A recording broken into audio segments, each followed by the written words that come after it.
vec, ktorá ma posunula bližšie k tej nejakej mojej detskej vízii, bolo, že som si musel uvedomiť, že kto som.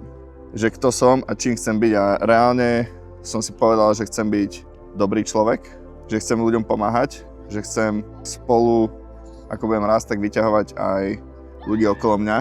A to boli také tie moje zásady, že všetko, čo budem robiť, tak budem robiť pre mojich blízkych, či pre moju vtedy nejakú budúcu priateľku, či pre moju rodinu, či pre mojich kamarátov.